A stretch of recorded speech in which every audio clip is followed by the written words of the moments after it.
Easy English reading. Spot. I hate Stephen McKay now.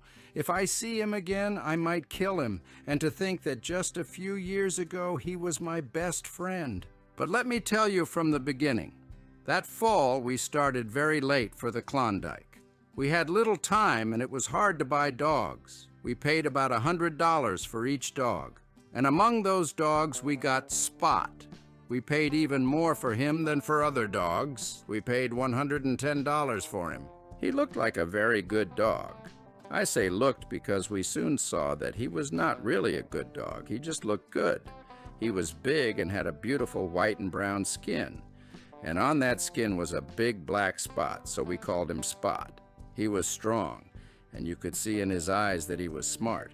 I think he was maybe the strongest and smartest dog in all of Alaska. But he did not use his strength. It is true that he used his intelligence, but he did not use it in the right way. You will see how he used it a little later. The main thing with Spot was that he didn't work. We saw that the first time we put him in the harness. It was like this. It was time to start. Steve gave the signal. All the dogs started pulling. Only Spot stood still. Steve touched him with the whip. Spot did not move. Steve touched him again with the whip, this time a little harder. No effect! Spot stayed where he was. Now Steve got very angry and hit him hard, but still Spot stood still. In a moment I came over to Steve. "Why are you hitting that dog?" I asked him. Steve said nothing. He just handed me the whip and walked away. Now I took the whip. I started beating the dog. I hit him so hard I thought he would not live another day. No effect. I started with the other dogs. Still he did not move. He rolled over and over on his back in the snow, but he did not move. No, we could not get any work out of the dog. And how much he ate, and how clever he was when he wanted to get some food. Often we did not eat. Why? You will ask. Spot had it instead of us. But he did not just take food from us. He took food in all the places where he could get it. I cannot tell you how much we paid for meat, bacon, and other good things that winter. And do you think we ate them? Spot ate them, but the people often saw it and came to us for their money.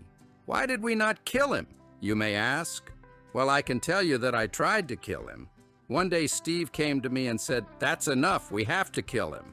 I replied, "Yes, that is enough, we have to finish him." So I took him into the woods, away from the other dogs. Here I stopped. I took my revolver, but then I looked into his eyes. And I tell you, I felt that I could not kill him.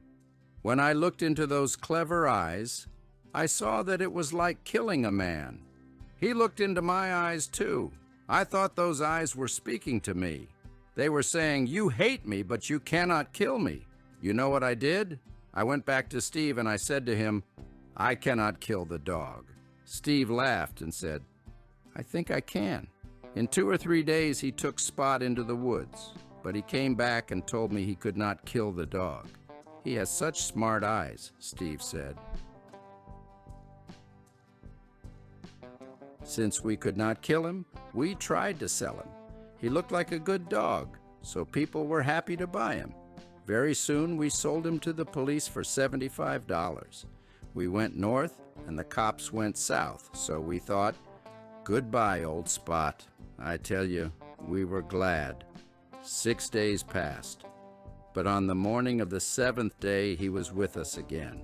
He came and started a terrible fight with other dogs. In 2 days, we sold him to an official courier. This time, he returned in 3 days. But we could not have this dog with us. He ate our food, he did not work, he demoralized other dogs. Something had to be done. One day, we were traveling down the Yukon on a boat. All our dogs were with us. I saw an island ahead. "Let's leave him on the island," I said to Steve. "What a good idea," Steve replied. "Yes, let's leave him on the island." We started to work energetically with our oars. Soon we were quite close to the island. Spot was in the front of the boat. Steve pushed him, and in less than a second he was in the water. In another second he was on the island, and 2 seconds after that we were far away from him in the middle of the river. The current is very strong here. Spot stood on the island and looked at us. He did not swim after us this time, but probably swam over the bank later, because when we got to Dawson, he was sitting near the river waiting for us. More than 10 times we put him on steamers going down the Yukon, but he always got off and came back to us in a day or two. One day, Spot took a big piece of meat from Major Dinwiddie's house in Dawson City. But Major Dinwiddie saw him. Immediately, he took out his rifle and shot Spot. Do you think he killed him? Nothing of the sort. A policeman came and said to Major Dinwiddie, "You must pay $5 for using firearms in the city." Major Dinwiddie paid $5 for using guns in town, and Steve and I paid $50 for the meat. Meat was very expensive in Dawson that year. One day in January, we were on the Yukon. This was near Dawson City. The ice was 3 feet thick, but there were some water holes in it. Well, and Spot fell through a water hole. The current took him down. That's the end of Spot, I said to myself. But 300 feet down there was another water hole. And what do you think Spot did? He got out, shook himself off, and immediately started a fight with a big Newfoundland dog that was standing on the bank nearby. But one day Spot left us, and he did not come back for 2 months. That's how it was. We were far away in Alaska, and we had no food. Spring was coming, and we were waiting for the rivers to open. We were terribly hungry and decided to eat our dogs. And then Spot ran away. Day after day, we sat up and waited for him, but he never came back, and we ate all the other dogs. And now let me tell you how he came back. You know what happens when a big river opens up in the spring. Millions of tons of ice go up and down in the water, and in the middle of the river we suddenly saw Spot, but it was clear that he could not come to us. We thought he did not have a chance in a million. Suddenly we saw him jump across the ice to us. More than 20 times he fell into the water, and more than 20 times he came out. And finally, he was on the bank next to us. In a day or two, the river was free of ice. We put our boat in the water and headed for Dawson City. Of course, we didn't take Spot with us. We left him on the bank. But what do you think was the first thing we saw in Dawson?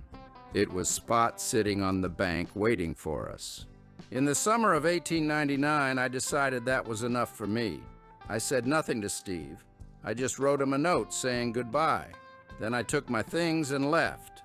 I tell you, Spot got on my nerves. I brought some money home and lived happily for a while. Steve wrote me a letter.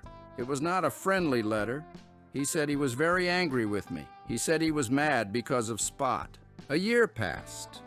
And then one fine morning, I walked out into the yard, and what do you think I saw? Spot, tied to the tree, looking at me with his clever eyes. How did he get here? I asked myself. I looked right and I looked left. And then I saw Steve, my old friend Steve, running away from me. I did not stop him.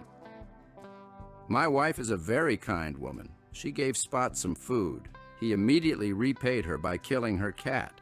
3 days ago, Spot got into Mr. Harvey's chicken coop, Mr. Harvey is our great friend, and killed 20 chickens. Now I have to pay for them. Yesterday I had a fight with my wife because of Spot. I never thought Stephen McKay could do such a thing, but now I see what he can do. No, I cannot even hear his name. I can kill him if I ever see him again.